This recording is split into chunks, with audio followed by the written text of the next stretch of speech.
One badge, one wrongful arrest, and one powerful woman about to teach a lesson in justice that would shake an entire police department to its core. State Senator Diana Washington's routine grocery trip was about to become the catalyst for change that her community desperately needed, proving that sometimes the most powerful legislation is written not in the Senate chambers, but in the moments when injustice meets its match. The late afternoon sun cast long shadows across the parking lot of Morton's Grocery as Senator Diana Washington loaded paper bags into her trunk. At 45, the African-American state senator believed in staying connected to her community's everyday experiences, so she insisted on doing her own shopping despite her staff's help. Her designer suit and calm demeanor spoke of someone accomplished and confident, focused on the simple task. Officer Karen Mills sat in her patrol car, watching Washington with unwarranted suspicion. 8 years on the force had done little to challenge her preconceptions, and something about the well-dressed woman at the luxury sedan struck her as suspicious. Without radioing in or documenting her stop, Mills pulled her cruiser up behind Washington's car and emerged with authority, her hand hovering near her weapon. The situation deteriorated rapidly after Mills's aggressive initial approach. Her demand for identification came without probable cause, and Washington's calm questioning of the stop's basis seemed to trigger something in the officer. Mills's voice grew harder, her stance more aggressive, as she reached for her handcuffs while claiming uncooperative behavior as justification. Washington maintained her composure even as the cold metal closed around her wrists, her mind already racing ahead to the implications of this moment. The absurdity wasn't lost on her, being arrested in her designer suit for loading groceries into her own car. She knew this moment would have consequences, though not the ones Officer Mills might have expected. The atmosphere shifted dramatically with the sound of approaching sirens. Officer James Rodriguez, a 20-year veteran of the force, pulled his patrol car into the grocery store parking lot, responding to what he thought was a routine backup call. The sight before him made his stomach drop. A well-dressed black woman in handcuffs, standing with remarkable dignity despite the situation, while Officer Mills maintained an unnecessarily aggressive stance. Rodriguez stepped out of his vehicle slowly, his experienced eyes taking in every detail of the scene. The luxury car, the grocery bags scattered near the trunk, the woman's composed demeanor. Nothing about this scene suggested criminal activity. Then, as he drew closer, recognition hit him like a physical blow. He'd seen that face at countless community meetings, had even provided security at several of her public events. This wasn't just any citizen being wrongfully detained. This was State Senator Diana Washington. Years of experience had taught Rodriguez the importance of handling potentially explosive situations with care. He approached cautiously, his mind racing through protocols and procedures. "Everything okay here, Officer Mills?" he asked, keeping his voice deliberately neutral while shooting warning glances at his younger colleague. Mills, still focused on asserting her authority, missed these subtle signals completely. "Just dealing with an uncooperative suspect," Mills replied, her tone dripping with unearned superiority. The word suspect made Rodriguez wince internally. Before he could intervene more directly, Senator Washington spoke, her voice steady and clear. "I'm State Senator Diana Washington. This officer has provided no justification for this stop or arrest." The effect was immediate. Rodriguez watched as Mills's face went through a rapid succession of emotions, disbelief, shock, and then the dawning horror of realization. But Rodriguez was already in motion, stepping away slightly as he pulled out his radio. This situation needed immediate intervention from the top. "Dispatch, this is Officer Rodriguez. Get Chief Thomas to Morton's Grocery immediately. Code 3, we have a situation involving State Senator Washington." He kept his voice low but clear, knowing the gravity of his words would carry through. In his 2 decades on the force, he'd rarely called for the chief directly, and never with such urgency. Chief Thomas's arrival was remarkably swift. His police-issue SUV pulled into the parking lot with lights flashing but no siren, a tactical choice that spoke of his experience. The chief emerged from his vehicle with purposeful calm, though Rodriguez could see the tension in his shoulders. Thomas had worked hard to build relationships with the community and the state legislature, relationships that could be severely damaged by this incident. "Senator Washington," Chief Thomas addressed her first, his voice carrying both authority and genuine regret. "I sincerely apologize for this situation. Officer Mills, remove those cuffs immediately." The command was sharp, brooking no argument. Mills fumbled with the handcuff keys, her earlier confidence completely evaporated. Rodriguez observed the subtle dynamics playing out. The chief's protective positioning between Mills and the senator, the way other officers arriving on scene quickly picked up on the gravity of the situation, the growing crowd of onlookers with their phones raised.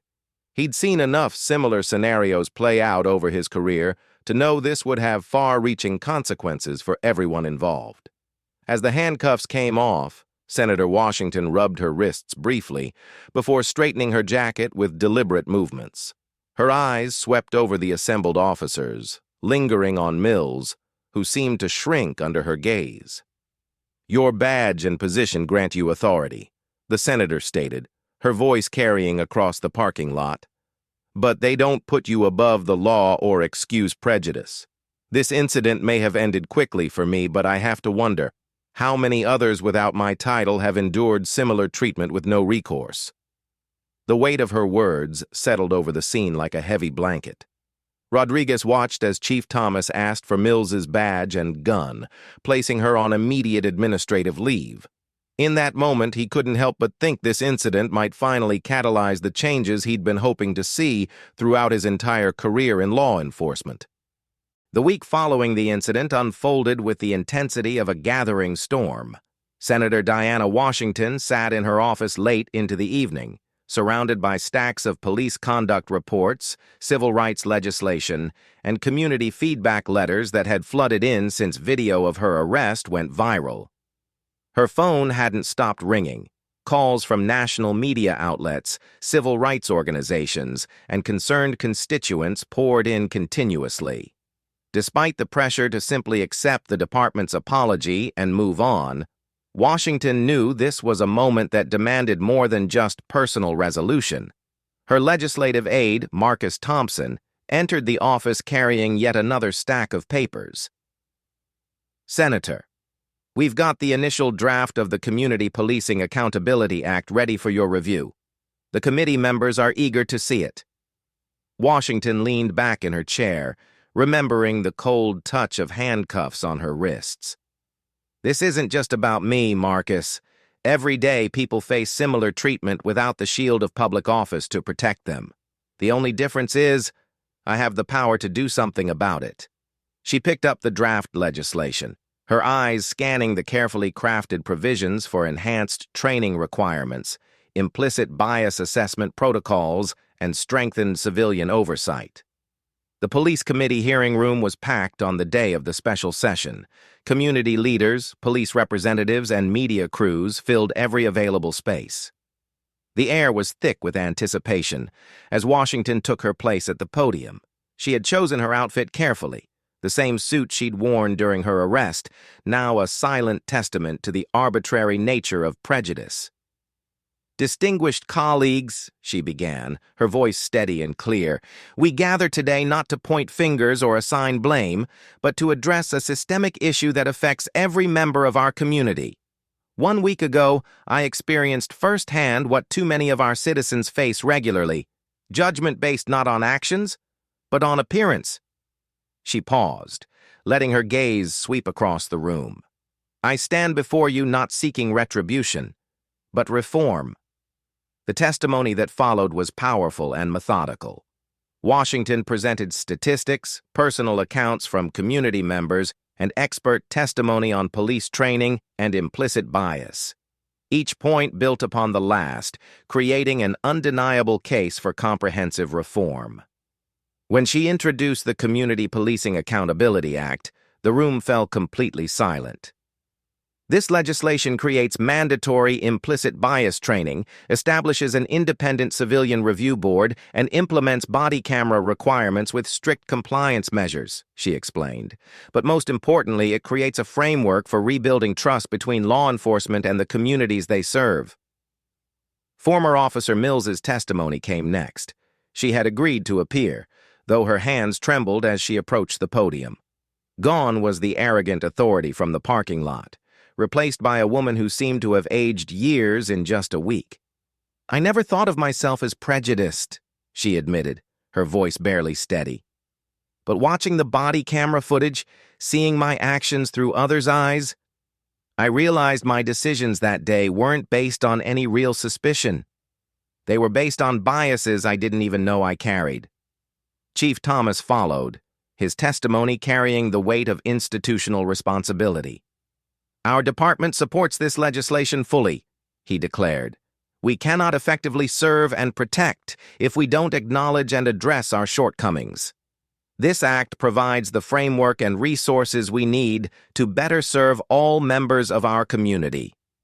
The hearing stretched into the evening.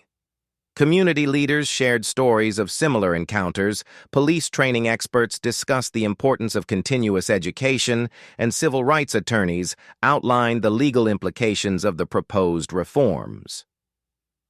Washington listened to each testimony, occasionally adding questions that drove home the comprehensive nature of the needed changes. As the session drew to a close, Washington delivered her final remarks. "Change doesn't come easily, and it doesn't come without cost. But the cost of inaction, the continued erosion of trust between law enforcement and the community, the perpetuation of systemic biases, the potential loss of life, that cost is far greater. This legislation isn't about punishment, it's about progress. It's about ensuring that the protection of the law extends equally to everyone, regardless of their position or appearance." The committee room erupted in applause as she finished speaking. Even those who had initially seemed skeptical of the legislation's scope appeared moved by the comprehensive presentation and the clear path forward it presented.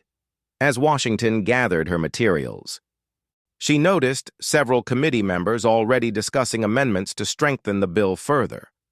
Sometimes, she reflected, it took a personal experience to catalyze institutional change. The handcuffs that had bound her wrists were now helping to break the chains of systemic prejudice. Even Mills, testifying at the hearing, showed transformation. Her voice trembled as she acknowledged how unconscious bias, not legitimate suspicion, had driven her actions. Chief Thomas, speaking in support of the legislation, committed to departmental reform and enhanced training programs. The incident became a turning point for both the department and the community. Senator Washington's experience highlighted how privilege and position shouldn't be prerequisites for fair treatment under the law. Her response, channeling the incident into meaningful reform rather than mere retribution, demonstrated true leadership in the face of adversity. The story became a powerful reminder that positive change often emerges from the most challenging moments, when those with power choose to use their influence for the benefit of all.